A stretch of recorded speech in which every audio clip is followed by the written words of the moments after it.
Apalagi hubungannya nih dengan memasarkan diri kita. Nah, ketika kita memasarkan diri, komunikasi juga amat sangat penting. Untuk apa? Untuk membuat orang lain ini tahu bahwa kita memiliki kemampuan. Nih loh, misalnya kata Mas Iqbal, saya tuh bisa bisa tahu banget soal ilmu komputer misalnya gitu ya. Nah, saya ini pengen orang lain tahu, tapi Mas Iqbal nggak bisa nih komunikasi dengan baik ke orang-orang ini, nggak bisa ngasih tahu. Nah, akhirnya apa? Akhirnya nggak ada yang tahu kan, akhirnya cuma Mas Iqbal aja yang tahu, orang lain nggak ada yang tahu. Tapi kalau misalnya dengan cara misalnya kita bisa mengkomunikasikan ketika misalnya wawancara atau misalnya pas ditanya sama atasan kita, Iqbal kamu bisanya apa misalnya gitu ya, ditanya sama bosnya. Oh iya Pak, saya kebetulan lulusan dari teknik komputer. Saya mengerti betul nih bagaimana cara mengoperasikan komputer misalnya gitu. Nah, itu kan lebih enak tuh kalau kita bisa mengkomunikasikan. Jadi orang lain tahu nih kemampuan kita apa gitu ya. Kemudian pada saat nanti presentasi, penting nggak sih komunikasi? Penting banget, apalagi presentasi kan ada audiens ya. Audiensnya biasanya lebih dari satu orang. Bener ya? Mungkin yang udah pernah presentasi, apalagi yang berkaitan dengan dunia marketing mungkin ya. Nah, ini juga kan mungkin teman-teman udah punya pengalaman nih. Kalau di dunia marketing kan kita harus betul-betul menjadi apa ya, presenter yang baik gitu ya, yang hafal betul nih produk yang akan kita tawarkan ini apa. Bener nggak? Kan nggak lucu ya kalau misalnya si marketingnya sendiri nggak ngerti nih produk yang mau dia jual apa gitu. Nah, ini yang membuat nanti akhirnya nama baik diri kita sendiri juga nanti akhirnya apa ya, jadi dipandang orang kan sebelah mata gitu ya. Kemudian dari atasan juga kan nantinya memandangnya juga, ah dia mah nggak bisa apa-apa misalnya gitu kan. Jangan sampai ini terjadi. Makanya kita harus betulin dulu nih komunikasinya gitu ya. Ini juga sama nih berkaitan ketika nanti kita misalnya berbicara di depan umum. Kalau teman-teman mungkin di dunia nyatanya sehari-hari sering ketemu misalnya ada yang namanya SPG gitu ya. Suka ketemu ya sama SPG-SPG gitu kan. Nah, mereka juga sama nih terjun langsung sebagai marketing, sebagai pembicara gitu ya, sebagai pembicara menawarkan produk-produknya. Benar nggak? Dengan PD-nya, dengan cara mereka menawarkannya, kemudian cara mereka berkomunikasinya, kemudian cara mereka mengajak kita supaya, nih lo dengerin dong, aku mau ngomong dulu nih tentang produk ini, gitu kan, sampai akhirnya kita mau. Bisa kan cewek-cewek ya, nawarinnya kayak yang cowok-cowok gitu kan. Nah, ini juga sama, ini sebetulnya adalah trik marketingnya mereka gitu ya, jangan dianggap yang tidak-tidak ya. Itu trik marketingnya mereka. Mungkin di antara teman-teman juga ada nih apa yang pernah punya pengalaman sebagai SPG, ada kerjasama di dalam timnya, betul ya? Ada kerjasama di dalam timnya. Terus misalnya dalam satu tim ada 5 orang, terus disebar gitu kan di misalnya di wilayah mana gitu. Kemudian nanti ada si supervisor sebagai leadernya misalnya gitu. Nah, nanti sebelum berpencar nih untuk mencari konsumen, biasanya kan ada briefing dan segala macam. Ini juga sama nih, perlu komunikasi yang baik gitu ya. Kalau nggak ada komunikasi yang baik ya udah nanti dilepas aja gitu ya, jualan-jualan aja tanpa ada misalnya standar untuk menawarkannya seperti apa, SOP-nya seperti apa. Nah, ini kalau misalnya kayak gini kan kacau nanti ya gitu. Yang diharapkan dari sebuah komunikasi adalah menghasilkan sesuatu yang jauh lebih baik gitu ya. Kalau misalnya kita udah terarah nih, cara ngomongnya betul, cara menawarkannya betul, otomatis kan nanti konsumen, klien kita gitu ya, atau kolega kita nanti akan jauh lebih percaya sama kita gitu ya. Nah, kalau untuk teman-teman nih, ada yang sudah ikut tes wawancara? Karena di tes wawancara ini, semua aspek yang RCK sediakan nih, teknik-teknik yang RCK sediakan ini biasanya diuji cobakan di wawancara gitu. Mulai dari memasarkan diri. Pada saat wawancara kita kita memasarkan diri nggak sih? Iya, tentu ya. Kemudian kita presentasi nggak? Presentasi. Ditanyain biasanya kan siapa namanya, dari mana, punya pengalaman apa, gitu ya. Coba ceritain tentang diri kamu seperti apa sih? Kelebihan kamu apa? Biasanya kayak gitu ya pertanyaannya, kurang lebih. Kok yang misalnya yang sudah punya pengalaman, kok kemarin resign? Kenapa resign? Misalnya gitu. Terus kenapa mau kerja di sini? Di sini tuh misalnya di sini tuh perusahaan ini tuh ketat loh, banyak aturannya loh, misalnya gitu ya. Pertanyaan-pertanyaan jebakan yang seperti ini nih yang sering kita nanti temui ketika nanti wawancara gitu ya. Udah kebayang ya kurang lebihnya gitu ya. Nah, jadi keseluruhan teknik ini nanti akan digunakan nih ketika misal teman-teman pas wawancara nanti gitu ya, memasarkan dirinya caranya seperti apa. Cara kita memasarkan diri pada saat kita wawancara, kita harus tahu dulu nih, kita harus gali dulu nih, kita nih mampunya di mana sih? Atau misalnya basic pendidikan kita apa? kita punya pengalaman apa itu harus sudah disiapin nih. Jangan misalnya besok wawancara, udahlah gimana besok aja. Nah, jangan gitu ya. Jadi malamnya latihan, persiapan, latihan ngomongnya dulu. Kira-kira kalau ditanya, saya mau coba tes ya, boleh ya? Boleh nggak? Boleh dong. Boleh ya, coba nih tes ya. Misalnya nih, ini kan nggak ada persiapan sama sekali ya. Anggaplah saya sebagai pewawancaranya. Oke? Saya mau tanya ke siapa ya? Kamera videonya langsung dimatiin. Jangan ya. Ke siapa nih? Sebentar. Oke, pertanyaan saya gini. Satu-satu aja ya. Silakan ceritakan tentang diri Anda. Oke? Silakan berpikir dulu sebelum saya tembak nih. Silakan. Saya mau tanya nih, silakan ceritakan tentang diri Anda. Boleh di-unmute Mbak Yustika? Aduh, kok gue katanya.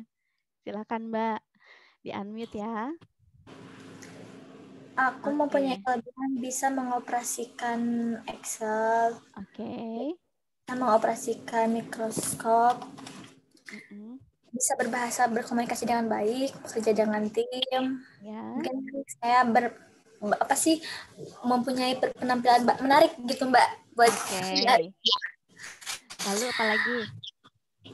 jadi bisa yang jadi aku bisa kayak kayak Kayak apa? Ayo. jadi baik gitu. Ya. Lalu Aduh, grogi ya. aduh, Apalagi nanti pas wawancara yang betulannya ya, groginya pasti jauh lebih grogi dari yang sekarang, ya enggak? Sebelumnya iya Mbak Yustika udah pernah punya pengalaman diwawancarai atau ikut tes wawancara? pernah Mbak. Pernah ikut ya. Kurang lebih pertanyaannya Iya, seperti itu ya, yang ditanyain yang tadi sudah saya itu. sebutkan di awal ya. Iya. Oke, pernah nggak nyeritain kenapa atau pernah nggak ditanya kenapa resign dari tempat kerja sebelumnya misalnya gitu? Belum belum pernah ditanya kayak gitu Mbak, soalnya Belum baru pernah. Baru gitu, lulus. belum Oh, baru jadi lulus. Ya. jadi pas wawancara itu baru lulus, terus baru ikut tes wawancara yang pertama itu Ya, gitu ya? ya Oke. pertama kali Mbak. Baru terus gimana tuh? Ini baru lulus ya misalnya gitu ya. Mbaknya baru lulus misalnya gitu ya. Terus Ya. apa yang dibanggakan kalau baru lulus kan belum berpengalaman kok bisa-bisanya sih mau mau kerja di sini misalnya gitu. Kalau ditanya gitu gimana jawabnya? Jadi eh, mungkin mungkin aku baru keluar, jadi mungkin nggak ada pengalaman kerja, tapi aku bisa bisa bekerja dengan baik gitu Mbak. Oke, jawabannya Ya, bagus. Tapi nanti kalau diwawancara betulan ya, ditatap ya mata si pewawancaranya jangan lihat ke atas ya, atau senyum-senyum, ketawa-ketawa. Nah, itu ya harus diperhatikan sikapnya teman-teman yang lain juga ya. Oke nih, saya mute dulu ya Mbak Yustika ya. Makasih banyak nih. Nah, saya baru baru ingat nih ya, untuk nanti ketika teman-teman wawancara, jangan lupa perhatikan sikapnya ya.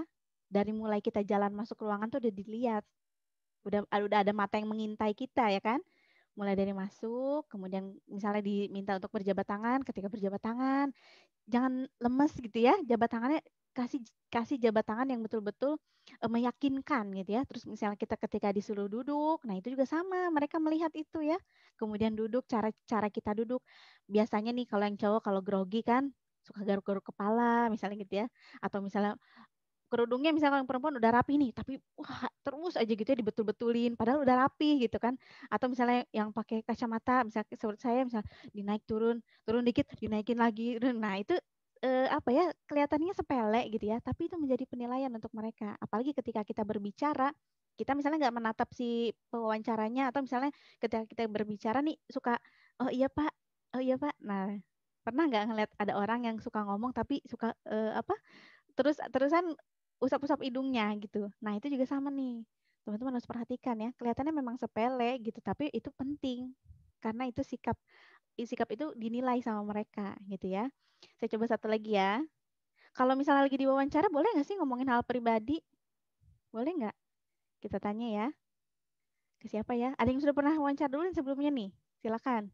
Sebelum saya tembak nih, yuk siapa yang mau menawarkan diri yang bersedia sebelum saya tembak? Kalau ditembak deg-degan tuh kayak tadi kayak Mbak Yustika tuh deg-degan katanya kan. Sama siapa ya? Ayo, silakan. Sama Mas Eki udah pernah diwawancara Mas Eki Pujang? Sudah pernah ya? Oke, ini udah pernah. Boleh diaktifkan nih Mas Eki mic-nya. Oke, halo Mas Eki, salam Oke, kenal ya. iya Mbak. Mas Eki Sama-sama. udah pernah diwawancara ya? Sudah? Udah pernah. Dulu. Pernah nggak sih ditanyain tentang hal pribadi? Pernah Pernah ditanyain soal apa itu? Boleh tahu nggak? tentang rasanya semuanya pribadi ya Mbak ya. Soalnya sekolah, terus Bukan maksud pengalaman saya yang kerja yang sebelumnya. yang spesifik ke arah keluarga misalnya gitu. Oh gitu ya, iya Heeh, pernah. pernah. Berapa bersaudara gitu. Terus Terus? aslinya mana? Kebetulan saya kan tidak tinggal di luar kota waktu itu. Oh gitu. Terus begitu ditanya misalnya apa? Waktu Mas Eki ditanya, jawabnya berapa bersaudara, ditanya berapa bersaudara, itu Mas Eki jawabnya gimana? Ya dijawab jujur, 2 bersaudara gitu. Oke, terus apa lagi? Hmm, kalau yang pribadi rasanya itu aja. Cuman Soalnya itu aja. ditanya pengalaman tentang kenapa kok sampai jauh-jauh ke sini gitu. Waktu Oh, itu di saya di kota kota mana? Batam gitu. Oh, di Batam. Dan aslinya Saya dari Jawa Timur Ponorogo. dari Ponorogo. Saya juga jadi penasaran. Terus pas ditanya gitu, kenapa jauh-jauh ke Batam? Memang di Jawa Timur nggak ada perusahaan yang bisa untuk dilamar. Ya, Terus jawabnya waktu gimana itu waktu itu? saya kan baru lulus toh Mbak. Mm-mm. Jadi cari pengalaman di luar kota gitu. Oke, cari pengalaman. Aman gitu.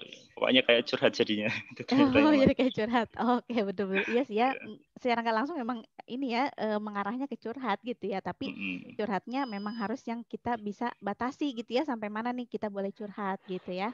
Oke, Mas Eki, Iya. makasih banyak ya. Saya mute lagi nih. Emang suka ada ya, kadang-kadang sebetulnya tergantung si pewawancaranya juga sih. Sekepo apa gitu ya, sekepo apa dia sama kita. Biasanya kalau kita misalnya menarik dalam berbicaranya, biasanya mereka terus nih pengen ngegali dan pengen ngedengerin kita ngomong biasanya gitu ya. Tapi harus hati-hati juga nih teman-teman, jangan sampai terjebak ya. Misalnya ditanya nih, Mbak Erniwati ini sebelumnya udah pernah kerja ya, misalnya gitu.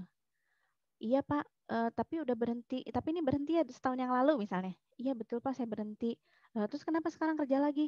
Iya Pak, soalnya saya perlu uang. Soalnya suami saya nggak kerja. Makanya nih saya yang kerja. Saya kesel banget Pak sama suami saya. Harusnya kan dia yang kerja, misalnya gitu ya. Nah, jangan sampai ini terungkap. Nggak baik ya. Urusan-urusan pribadi yang pribadi sangat-sangat pribadi banget seperti ini tuh jangan sampai terlontar ketika kita wawancara. Walaupun gitu ya memang kita butuh butuh uang gitu ya, memang keadaan misalnya di rumah memang kita sedang terdesak gitu ya, tapi jangan sampai ketika wawancara ini sampai terlontar. Seperti tadi misalnya Mas Eki ditanya ini masalah pribadinya berapa bersaudara, silahkan ceritakan. Boleh nggak? Boleh. Misalnya saya dengan Rivia Skarsari, saya adalah anak pertama dari 2 bersaudara. Saudara saya misalnya laki-laki, saya adalah misalnya saudara saya sorry, saudara saya laki-laki misalnya gitu ya. Kemudian saya masih tinggal bersama orang tua saya di mana misalnya gitu. Udah cukup sampai situ. Jangan diceritain gini misalnya, saya punya saudara laki-laki tapi kebetulan hubungan kami ini kurang bagus misalnya gitu ya. Kami sering berantem, nah jangan sampai itu diceritain. Cukup sampai misalnya betul saya memiliki misalnya saudara kandung misalnya gitu ya. Saya 2 bersaudara, adik saya misalnya laki-laki atau kakak saya adalah laki-laki atau perempuan gitu. Cukup sampai situ aja. Jadi hal-hal yang menyangkut urusan pribadi, apalagi sampai dapur umumnya, masalah tentang rumah tangganya diomong-omongin ke mereka, itu namanya bunuh diri ya. Jangan sampai gitu. Mereka si pewawancara ini nanti melihatnya gini, wah jangan-jangan gitu ya ketika nanti si orang ini resign, nah bisa jadi bisa ngejelek-jelekin si perusahaan tersebut ke orang lain. Itu yang mereka lihat kurang lebih seperti itu. Kelihatannya emang sepele ya, kelihatannya kayaknya apa sih gitu doang pertanyaannya. Tapi itu semua pertanyaan yang diajukan sama mereka itu sebetulnya bermakna gitu ya, bukan cuma iseng-iseng doang gitu. Jadi pengen tahu nih cara kita merespon pertanyaannya seperti apa, kemudian mau tahu juga cara kita ngejawabnya itu kayak gimana sih, bijak nggak sih? Apalagi kalau nanti udah ditanya urusan gaji, ya sensitif banget kan kalau untuk urusan gaji. Nah teman-teman juga harus bisa nih mengakalinya gimana ya. Walaupun kita betul-betul memang butuh uangnya gitu ya, butuh gajinya, tapi segimana butuhnya juga kita harus bisa apa ya terlihat profesional untuk mengungkapkan itu. Misalnya kalau di sini gajinya kecil, misalnya kata biasanya suka ada kayak gitu ya, si pewawancara tuh suka kalau di sini gajinya kecil kayaknya enakan kerja di perusahaan yang lama deh gajinya lebih besar. Nah suka ada yang kayak gitu, kita harus bisa menyikapi itu dengan baik. Jadi jawabnya misalnya boleh baik Bapak Ibu, untuk masalah gaji kami serahkan ke pihak manajemen, kebijakannya saya mengikuti kebijakan dari perusahaan yang saya lamar ini, misalnya gitu ya. Jadi kelihatan ini, kecuali kalau memang misalnya teman-teman kan ada yang biasanya udah punya pengalaman, suka ditawari mau masuk sini enggak nih? Nah, mau nego gaji, nah itu lain hal ya. Tapi kalau misalnya benar-benar baru masuk kerja, kalau udah ditanya-tanya soal gaji, nah teman-teman harus bisa jawab seprofesional mungkin, gitu ya. Oke, kurang lama ya waktunya ya. Kalau bahas soal wawancara masih banyak banget sebetulnya, ya enggak sih? Bener ya. Nah, ini oh iya teman-teman nih yang kamera videonya belum diaktifkan, silahkan diaktifkan dulu supaya wajah teman-teman ini terekam.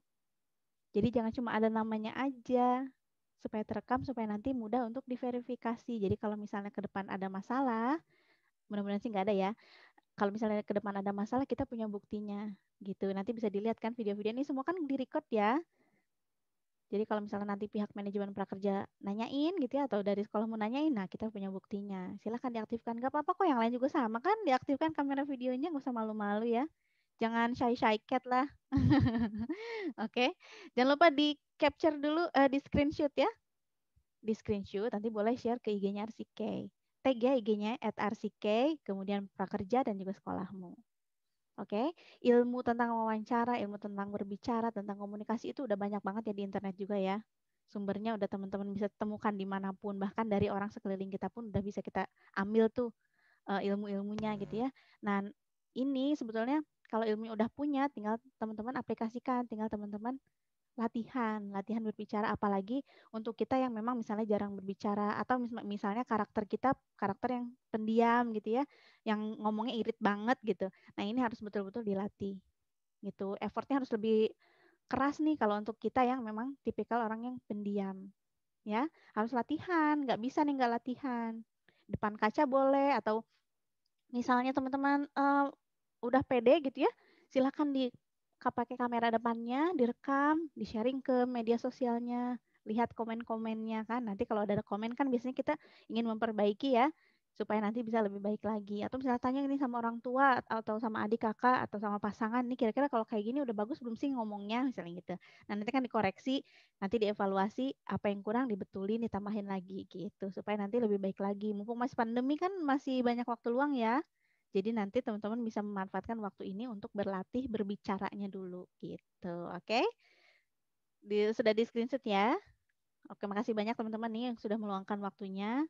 Mudah-mudahan ilmunya bermanfaat ya. Sampai jumpa lagi di lain kesempatan. Jangan lupa jaga kesehatan. Coronanya masih ada ya, nggak pergi-pergi. Kita doakan ya coronanya biar cepat pergi ya. Oke, terima kasih banyak. Salam progres. Bye-bye.